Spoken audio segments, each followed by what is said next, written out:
जस करहि सो तस फल चाखा। कर्म प्रधान होता है प्यारे। पंडित जी महाराज के कर्म बढ़िया है तो सब कुछ है, किसी प्रकार की कोई चिंता नहीं। लेकिन पड़ोसी जलने लगे पंडित जी महाराज से, बोले पंडित तो करता कमाता खाता पीता है बढ़िया, पर हम लोग क्यों परेशान हैं? आज चलो पंडित को भड़का के आते हैं। और पड़ोसियों की यही सबसे बड़ी दुविधा है, सबसे बड़ी परेशानी है, सबसे बड़ी हैरानी है। पता नहीं क्या मिल जाता है लोगों को। बोले कि हमारी एक फूटी तो भगवान से विनती करने लगते हैं, भगवान पड़ोसी हमारे बगल वाले की दोनों फोड़ना। हाँ, एक फूट जाए हमारी तो कहते हैं हम कि दोनों फूटे। पर एक ईसा भाव जनन भाव पता नहीं क्यों मानवों के अंदर रहता है।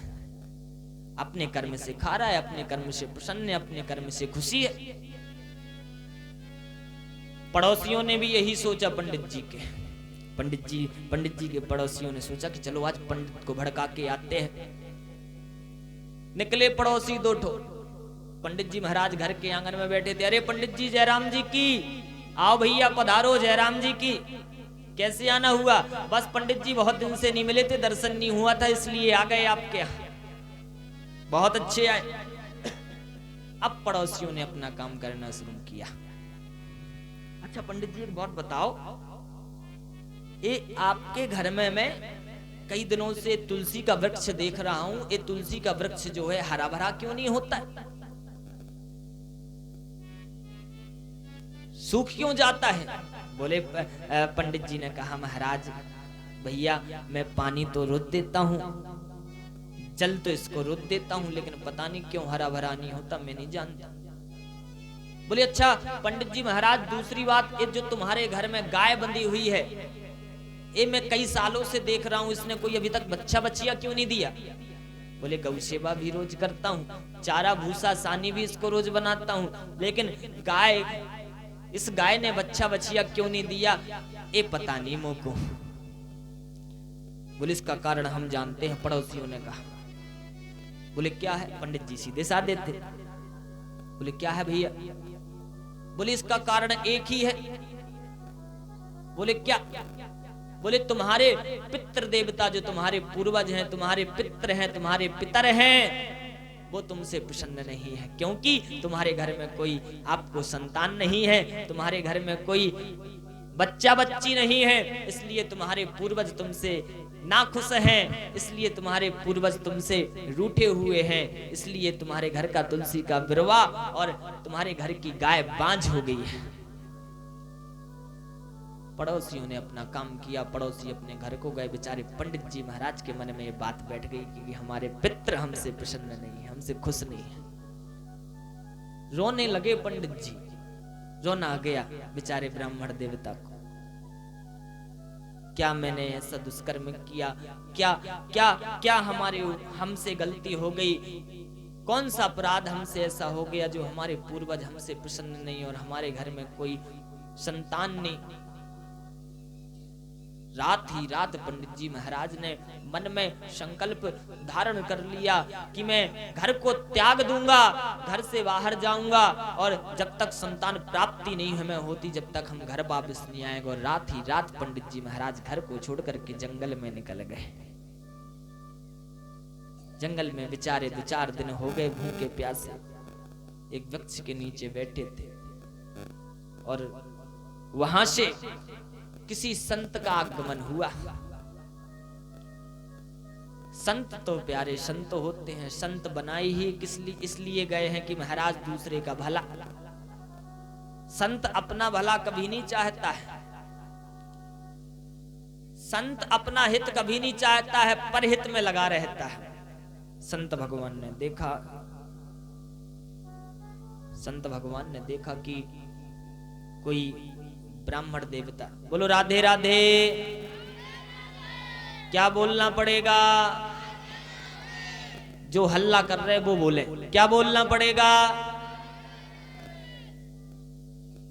सब बोलो, तेज बोलो, क्या बोलोगे? प्यारे सज्जनों, शोर नहीं करते, कथा में शोर नहीं करना बिल्कुल। घर की बातें घर पे, यहाँ पर केवल कथा को श्रवण करो। देख सभी को रहा हूं मैं, जो यहाँ से महाराज जितने भक्तगण बैठे हैं सबके चेहरे पर हमारी नजर है।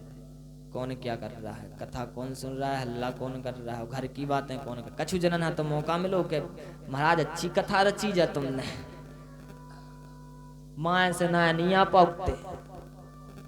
अब कछु जने ना है क्यों, कछु जने माए की महीना खाने में मिले वो तो महाराज तो 7 दिन जो रोज होने। कछु जनन हो तो मौका मिलो बहुत बढ़िया, लेकिन नहीं, घर की बातें घर पे करो, यहाँ पर कथा को श्रवण करो बड़े प्रेम से, है ना। पंडित जी महाराज बेचारे जंगल में बैठे हुए हैं। संत भगवान तो संत भगवान होते हैं, परहित में लगे रहते हैं। पंडित जी का चेहरा देख करके संत भगवान नजदीक पहुंचे ब्राह्मण देवता के।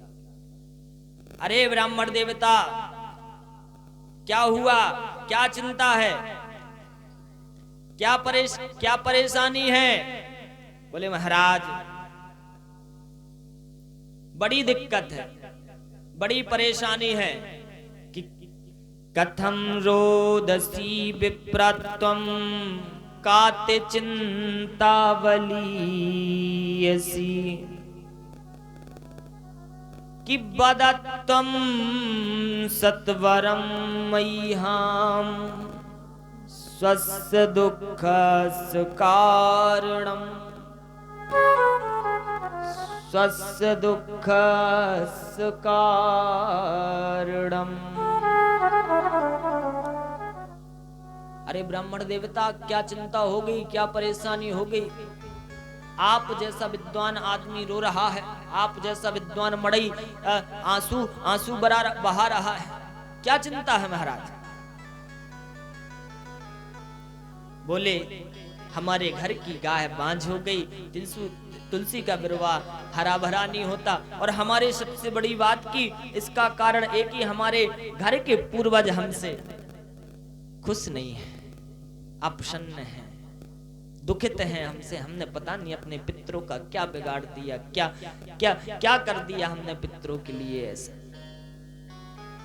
और आप तो संत भगवान हो, अच्छा आप सब कर सकते हो, आप हमारी हस्तरेखा को देख करके बताएं कि हमारे भाग्य में पुत्र प्राप्ति है कि नहीं, संतान प्राप्ति है कि नहीं। आप हमारी मस्तक रेखा देख करके बताएं हमें संतान प्राप्ति है कि नहीं।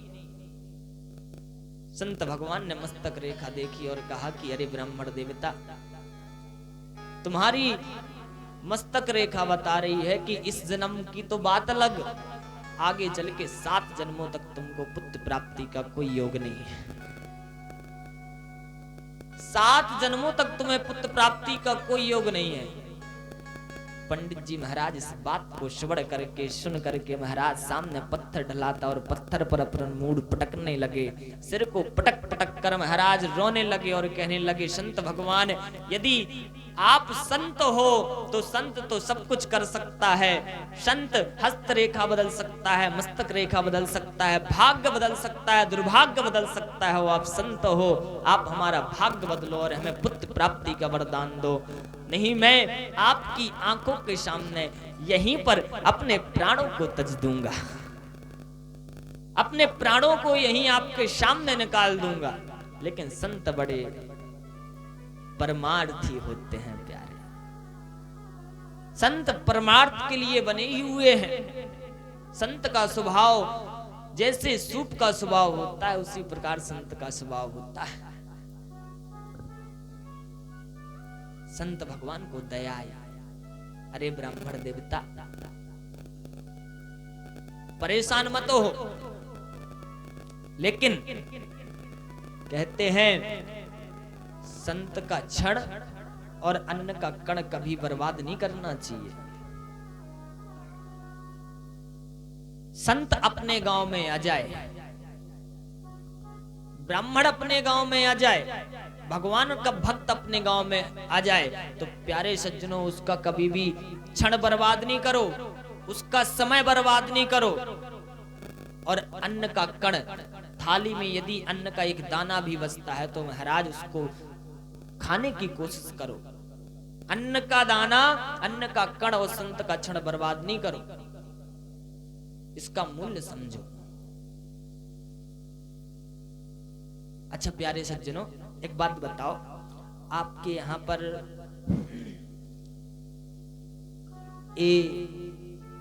नाना तीर्थ से ब्राह्मण आए हुए हैं, कोई वृंदावन से तो कोई काशी से तो कोई चित्रकूट से, ऐसे ब्राह्मण हैं हर हर हर प्रांत से।